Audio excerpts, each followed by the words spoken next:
مجھ سے کوئی سوال کر لو، مجھ سے کوئی پوچھ لو۔ لوگوں نے کہا کہ ہمارے سامنے بک بک کرنے سے کچھ نہیں ہوگا، علی کے پاس جا، پھر جا کر یہ بات کہ تب بات بنے، تب لوگ تجھے مانیں گے۔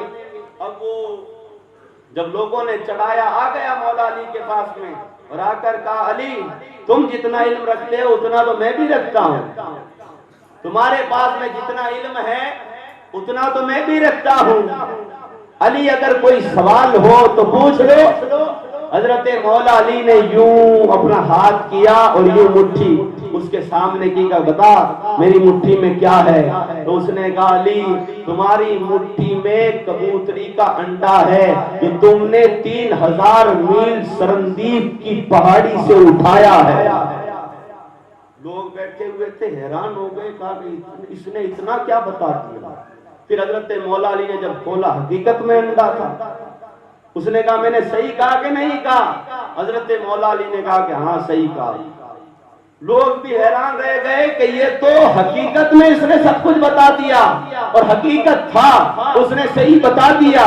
مولا علی سے کہنے لگا علی اب اعلان کر دو کہ میرے پاس میں بھی اتنا علم ہے جتنا میرے علی کے پاس میں، میرے پاس جتنا علم ہے اس کے پاس میں بھی اتنا علم ہے، علی اعلان کر دو۔ حضرت مولا علی نے کہا کہ نہیں، یہ انڈا پکڑ جہاں سے میں نے اٹھایا ہے واپس وہاں رکھ دے، اس کے بعد میں اعلان ہو جائے گا۔ یہ انڈا واپس وہاں رکھ دے تو میں اعلان کر دوں گا۔ اس نے کہا یہ تو مجھ سے نہیں ہوگا۔ حضرت مولا علی نے کہا کہ یہ جب کہنا بند کر دے کہ میرے پاس میں بھی علی جتنا علم ہے، یہ کہنا بند کر دے، اس لیے کہ مولا علی کے سامنے کون ٹک سکتا ہے۔ آپ کو اللہ تعالیٰ نے اتنی شان عطا فرمائی، اتنی طاقت عطا فرمائی، مشہور ہے، ہر باتیں آپ کی مشہور ہے۔ ایک مرتبہ ایک پہلوان آ گیا مدینہ کے اندر، وہ بھی خود کو رستم عرب خود کو سمجھتا، اور اس نے آ کر بڑے بڑے لوگوں کو للکارا، مگر لوگوں نے کہا کہ تو خود کو بہت زیادہ پہلوان سمجھتا ہے، ہمارے اندر تو اتنی طاقت نہیں تجھ سے لڑنے کی، تجھ سے کشتی کرنے کی، مگر ہاں تجھے ایک ہی آدمی ہے جو دھوڑ چٹا سکتا ہے، مٹی چٹا سکتا ہے، تجھے زمین میں لٹا سکتا ہے۔ تو کہا وہ کون ہے؟ کہا کہ وہ مولا علی ہے، ان کے پاس چلا جا، ان سے لڑ لے، ان سے کشتی کر لے، اگر تو نے مولا علی کو ہرا دیا تو تو حقیقت میں رستم عرب ہوگا، تیرے سامنے کوئی نہیں ٹک پائے گا اور تو سب سے بڑا پہلوان ہوگا۔ اس نے کہا اچھا علی، اس نے مولا علی کو کبھی دیکھا نہیں تھا، آ گیا مدینہ میں علی علی کرتے کرتے، مگر جہاں سے گزر رہا تھا سامنے حضرت مولا علی آ رہے ہیں، اسے پتا نہیں تھا کہ یہ مولا علی ہے۔ اب گھوڑے پر سوار تھا، بہت اونچا اور بہت موٹا اس کا شریر تھا۔ اس نے حضرت مولا علی کو کہا کہ ٹھہرو جوان، مجھے بتاؤ کہ اس وقت علی کہاں ملے گا؟ حضرت مولا علی نے کہا تجھے علی سے کیا کام ہے؟ اس نے کہا کہ میں رستم عرب ہوں اور لوگوں نے مجھے للکارا ہے کہ علی سے کشتی کر، اگر علی کو تو پچھاڑ دے گا تو تجھے پہلوان مان لیا جائے گا، اس لیے میں علی سے لڑنے کے لیے آیا ہوں۔ حضرت مولا علی نے کہا کہ چلا جا یہاں سے، کہا چلا جا یہاں سے، مارا جائے گا علی کے ہاتھوں سے۔ اس نے کہا کہ تو میرے سامنے اتنا بول رہا ہے، مجھے علی کا پتہ دے دے، تو میرے سامنے بچہ ہے۔ تو حضرت مولا علی نے کہا کہ تو یہاں سے چلا جا، علی سے لڑے گا تو مارا جائے گا۔ اس نے حضرت مولا علی کو پکڑ لیا آپ کا بازو اور کہا کہ پہلے میں تجھے دیکھتا ہوں، بعد میں علی کو دیکھوں گا۔ حضرت مولا علی نے کہا کہ تو علی سے لڑ سکے یہ تیری عقل کا فیر ہے، تو علی سے لڑ سکے یہ تیری عقل کا فیر ہے، تو کفر کی لومڑی وہ تو خدا کا شیر ہے، تو کفر کی لومڑی وہ تو خدا کا شیر ہے۔ یوں کہتے ہوئے آپ نے اس کا ہاتھ پکڑ کر زمین پر گرا، سینے پر بیٹھ گئے۔ اس نے کہا کہ تو کون ہے اور تو نے مجھے زمین پر کیسے گرا دیا؟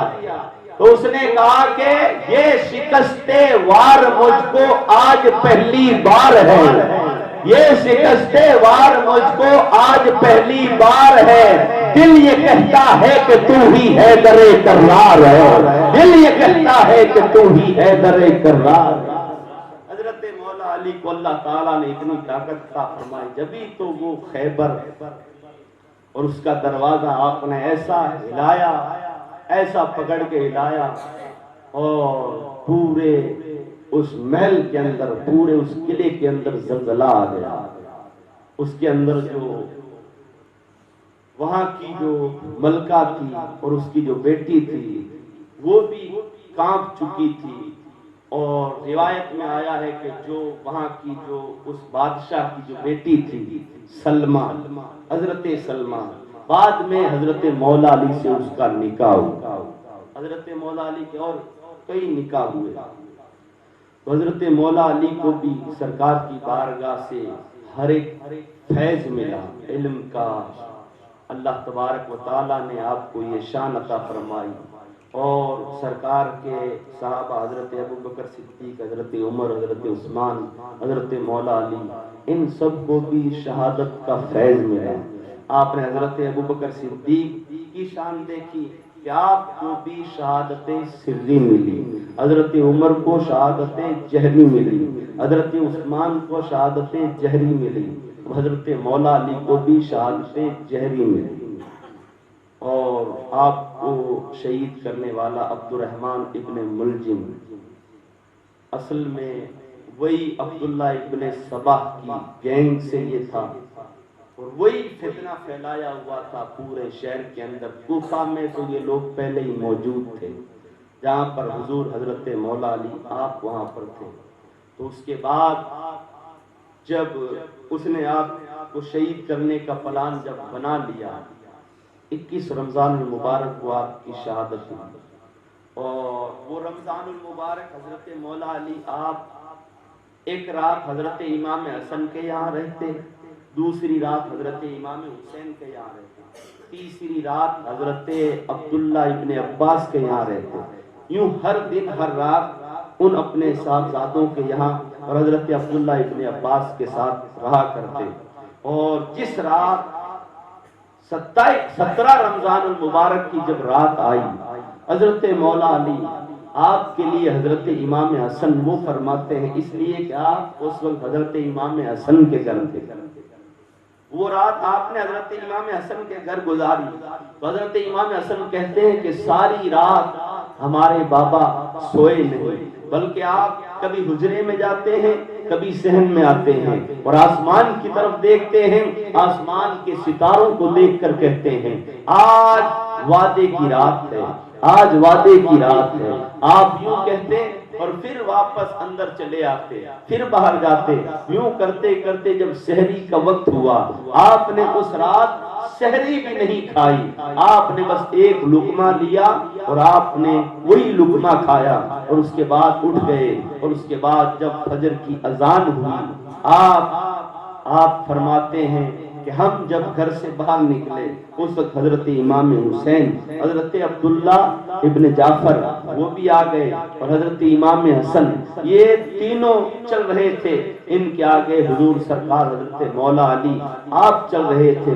کوفہ کی گلیوں سے ہوتے ہوئے جب یہ مسجد کی طرف جا رہے تھے تو راستے کے اندر کوفہ کے اندر کچھ بطخیں رہتی تھی جو گلیوں کے اندر گھومتی رہتی تھی، اس رات وہ بطخیں حضرت مولا علی کے قدموں کے پاس آ کر زور زور سے چلانے لگی، زور زور سے چلانے لگی۔ حضرت امام حسن نے کہا بابا آج یہ بطخیں اتنی کیوں زور زور سے چلا رہی ہے، کیا بات ہے، یہ کیا کہہ رہی ہیں؟ حضرت مولا علی نے کہا آج یہ بطخیں کہہ رہی ہے اے مولا علی ہمیں چھوڑ کر نہ جانا، ارے ہم تمہیں دیکھتے ہیں تو سکون ملتا ہے، اے مولا علی ہمیں چھوڑ کر نہ جانا، اے علی ہمیں چھوڑ کر نہ جاؤ، آپ مسجد کی طرف نہیں جاؤ، اے حسن بیٹا یہ یوں کہہ رہی ہے۔ مگر حضرت امام حسن اور حسین اس بات کو سمجھ نہیں پائے، اور وہ لوگ مسجد کوفہ کے اندر، مسجد جامع مسجد کوفہ میں پہنچ گئے۔ اس وقت عبد الرحمن ابن ملجم وہ کتاب نامی عورت کے کہنے پر اس نے تلوار سے بجھی ہوئی نہیں زہر سے بجھی ہوئی تلوار وہ لے کر وہاں پر پہنچ چکا تھا، اور حضرت مولا علی نے اس کے بعد جب آپ نے 2 رکعت سنت جب آپ پڑھ رہے تھے، پہلی رکعت آپ نے پوری کی، جب دوسری رکعت کا آپ نے جب سجدہ کیا، اس وقت عبد الرحمن ابن ملجم نے آپ پر اس تلوار سے ایسا حملہ کیا کہ آپ کے سر کے اندر وہ تلوار لگی اور آپ کے رخسار تک اندر اتر گئی، آپ کے سر سے ایسا خون بہا، ایسا خون نکلا کہ پوری مسجد کے اندر لوگ چلانے لگے اور اس عبد الرحمن ابن ملجم کو پکڑنے لگے، تو اس نے اور لوگوں پر بھی تلوار سے وار کیا، وہیں پر کئی لوگ شہید ہو گئے۔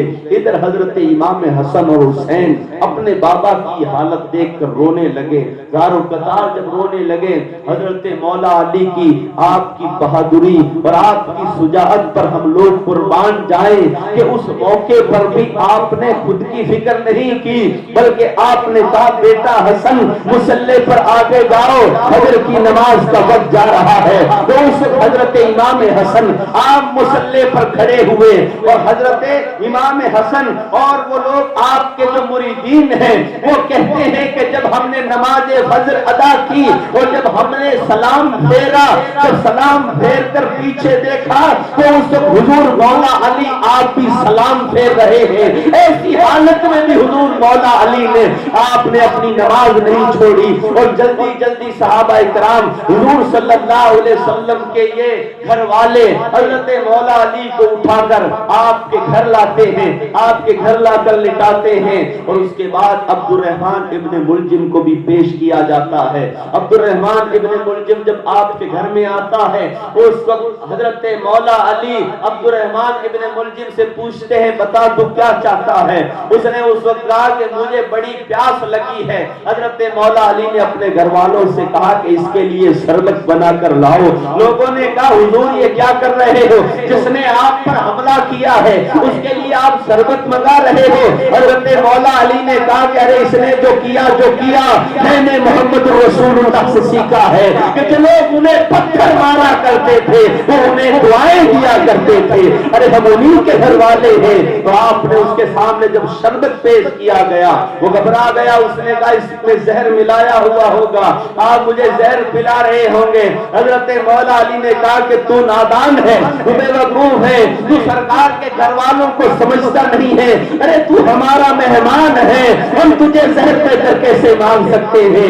پی لے، اگر یہ تو پی لے گا تو تیرے لیے بھلا ہو جائے گا۔ مگر اس نے وہ پیا نہیں، اور حضرت مولا علی کے گھر والے رو رہے ہیں، حضرت امام حسن رو رہے ہیں، امام حسین رو رہے ہیں، حضرت زینب اور ام کلثوم وہ رو رہی ہیں، اور لوگ رو رہے ہیں جو حضرت مولا علی کے عاشق اور دیوانے ہیں، وہ آپ کی حالت دیکھ کر رو رہے ہیں۔ حکیم کو بلایا گیا، حکیم نے جب آپ کا زخم دیکھا تو اس نے کہا کہ اب بچنے کا کوئی آثار نظر نہیں آتے ہیں، اب خدمت کی جائے۔ حضرت مولا علی سے کہا کہ آپ صبر کریں، آپ غم نہ کریں۔ حضرت مولا علی نے کہا کہ مجھے کسی بھی بات کا غم نہیں ہے، علی کے آنکھوں میں جو آنسو ہے یہ خوف کے نہیں ہیں بلکہ اپنے پیارے حضور صلی اللہ علیہ وسلم سے ملاقات اور محبت کے یہ آنسو ہے کہ کب میں میرے سرکار کے پاس پہنچ جاؤں، اس لیے کہ اب یہ وعدے کے لمحات گزر رہے ہیں۔ آپ نے لوگوں سے کہا اے کوفے کے مسلمانوں تم نہ رو، تم روتے ہو تو میری زینب بھی روتی ہے، تم نہ رو ام کلثوم روتی ہے، میرا حسن روتا ہے، میرا حسین روتا ہے، اے لوگوں نہ رو۔ یوں کرتے کرتے 18 19 رمضان المبارک گزرا، اور اس کے بعد جب 21 رمضان المبارک کی جب صبح آئی اور جب وہ رات ہوئی، اور اس کے بعد حضور صلی اللہ علیہ وسلم کے لیے حضرت مولا علی کہتے ہیں اے بیٹا حسن میرے پاس میں آؤ۔ حضرت امام حسن آپ کے پاس آتے ہیں، اس وقت حضرت مولا علی کہتے ہیں اے بیٹا حسن میرے بعد میں اب تو ہی ان کے لیے بڑا ہے، اپنی بہن زینب کا خیال رکھنا، ام کلثوم کا خیال رکھنا، حسین کا خیال رکھنا، انہیں رونے نہ دینا۔ اب میں جا رہا ہوں اور لوگوں کی بھیڑ لگی ہوئی ہے، ہے، تمام لوگ رو رہے تھے۔ اس وقت حضرت مولا علی نے کہا کہ لوگوں ہٹ جاؤ، راستہ دے دو، راستہ دے دو۔ لوگوں نے کہا حضور آپ کو کیا ہو رہا ہے، آپ کیا دیکھ رہے ہو؟ حضرت مولا علی نے فرمایا وہ دیکھو وہ دیکھو، اللہ تبارک و تعالیٰ کے نبی تشریف لا رہے ہیں، علی کو لینے کے لیے یار حضور صلی اللہ علیہ وسلم آ گئے ہیں۔ اور حضرت مولا علی نے یہ آخری کلمات کہے، آپ کے آنکھوں میں حضور صلی اللہ علیہ وسلم کو دیکھ کر آنسو آ گئے۔ آپ نے کہا لوگوں یہ نہ سمجھنا کہ علی موت کی وجہ سے رو رہا ہے، بلکہ حضور صلی اللہ علیہ وسلم کی ملاقات سے رو رہا ہے۔ اور اسی حالت میں 21 رمضان المبارک حضرت مولا علی آپ اس وقت جام شہادت نوش کر لیتے ہیں۔ اس صبح کو حضرت مولا علی آپ کا وصال ہو جاتا ہے۔ آپ کے گھر والے، آپ کے عاشق، آپ کے چاہنے والے اس وقت رو رہے ہوتے ہیں، اور ادھر حضرت مولا علی آپ کی روح مقدس کو حضور صلی اللہ علیہ وسلم اور صحابہ کرام لے کر اعلیٰ علین کی طرف روانہ ہو جاتے ہیں۔ اللہ تبارک و تعالیٰ سے ہم دعا کریں کہ تبارک و تعالیٰ ہماری ان مجالس کو حضرت مولا علی کے واسطے میں قبول فرمائے، ہم سب کو بھی حضور مولا علی اپنی بارگاہ میں قبول فرمائے۔ حضرت مولا علی ہم پر نگاہ کرم فرمائے۔ وما علینا الا البلاغ، استغفر اللہ ربی۔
یا اللہ ہماری مجالس کو اپنی بارگاہ میں قبول فرما، یا اللہ تیری بارگاہ سے اجر و ثواب عطا فرما، یا اللہ تیرے محبوبین بندوں کا فیض عطا فرما، یا اللہ ہمیں تیرے نیک بندوں کے نقش قدم پر چلا، حضور سرکار مولا علی کی نگاہ کرم فرما، ان کے واسطے وسیلے سے ہماری دعاؤں کو اپنی بارگاہ میں قبول فرما۔